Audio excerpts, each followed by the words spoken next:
Salut à tous, c'est Magic Mouse et aujourd'hui on se retrouve pour une nouvelle vidéo puisque aujourd'hui c'est un nouvel épisode de Culture Disney. Ouais, je sais, ça faisait longtemps et aujourd'hui pour ce nouvel épisode de Culture Disney nous allons parler de Duffy. Voilà, nous sommes partis. 1, 2, 3, c'est parti, générique. 1, 2, 3, 4, générique. Allez hop, vas-y.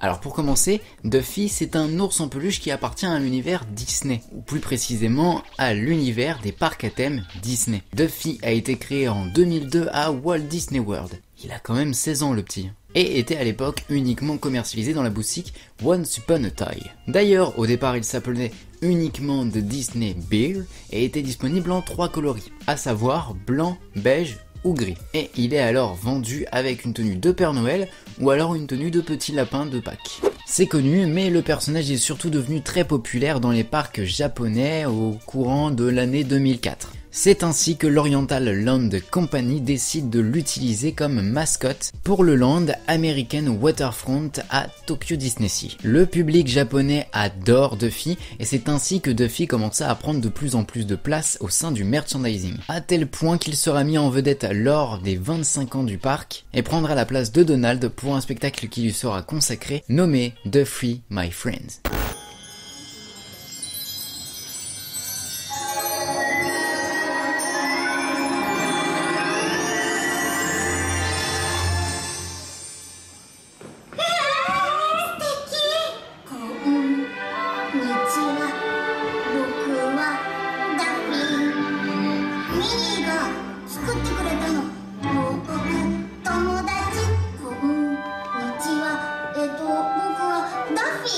Et ensuite, Shelly May, version féminine de Duffy, fera son apparition en 2010, même année où Duffy commencera à faire sa réapparition dans les parcs américains. Il va se trouver une petite place à Epcot en Floride, et puis ensuite à Disney California Adventure à Anaheim. Il débarquera à Hong Kong Disneyland en novembre 2010, et puis finira par arriver chez nous à Paris, en France, en novembre 2011. Depuis, Duffy et Shelly May ont été rejoints par deux nouveaux personnages, Gelatoni et Stella Lou, qui sont eux aussi des personnages spécialement créés pour les parcs. De quoi piquer tout mon fric s'ils arrivaient chez nous.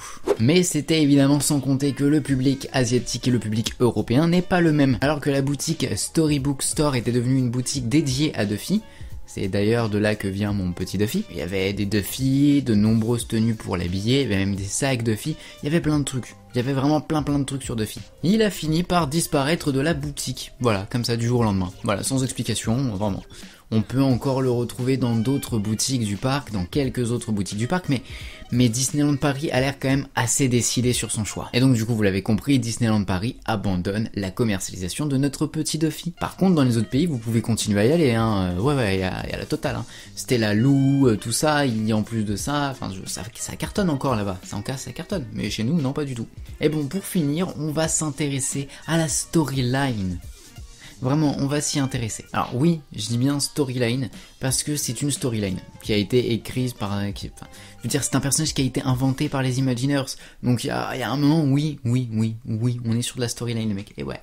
L'histoire raconte que Mickey devait prendre le bateau pour faire le tour du monde et rendre visite à tous ses amis. Minnie lui a alors confectionné avec tout son amour un ours en peluche pour lui tenir compagnie durant tout son voyage. Mickey, ravi, le nomma alors Duffy et l'emmena avec lui dans chacun de ses déplacements. Alors là, voilà, je n'invente rien du tout, hein, c'est écrit sur l'étiquette de Duffy.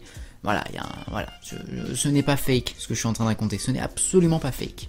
Et donc du coup, si vous voulez acheter un Duffy, je vous conseille de vous dépêcher un petit peu, parce que je pourrais que ça parte dans pas longtemps, hein, je dis ça comme ça, voilà, je veux pas trop m'étaler, mais voilà. Bon écoutez, c'est sur ce petit cadre que j'aime beaucoup qu'on va se quitter.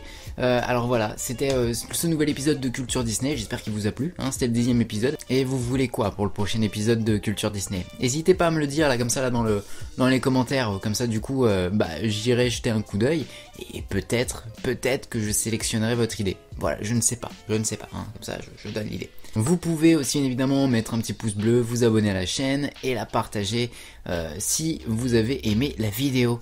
Et puis bien évidemment me rejoindre aussi sur mes réseaux sociaux qui sont actuellement en train de défiler. Voilà, dans tous les cas c'était Magic Mouse pour servir, et surtout n'oubliez pas de rester les enfants. On se retrouve très vite pour un prochain épisode de Culture Disney.